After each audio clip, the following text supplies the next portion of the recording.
I'm joined by myself, Jennifer Henley, COO of NES Recruitment. We serve as a leading employment brand and marketing firm across the agencies to support healthcare organizations and alike across the United States.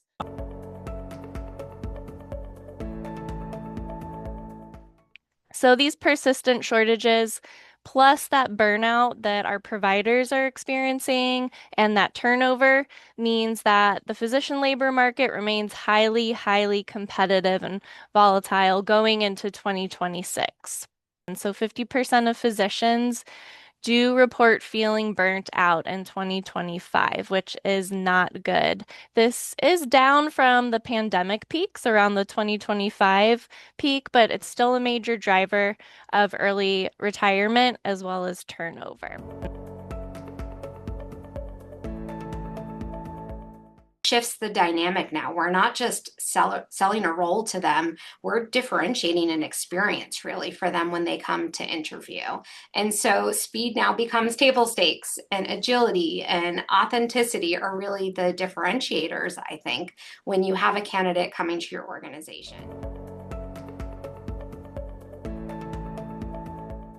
What your interview day looks like, making sure that when you are bringing someone on board, what does that feel like for them? What does that look like for them? And sometimes everyone gets so caught up in the urgency. I saw those comments as well. Everyone gets so caught up in the urgency that we lose sight of what does that white glove, red carpet experience look like? And those processes are foundational to what you're seeking as far as improving the experience and engagement.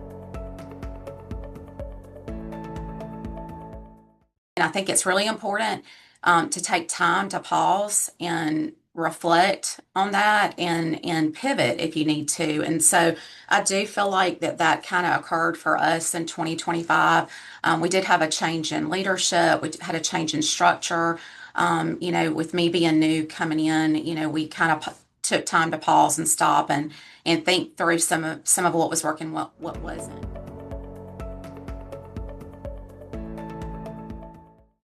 In 2025, I've been putting a lot of thought into all those alarming physicians shortage numbers and percentages, and thinking a little bit more of what we're doing for provider retention.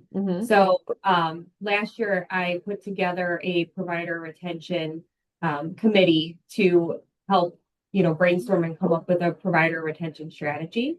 And hopefully next year we'll have more to share on its successes.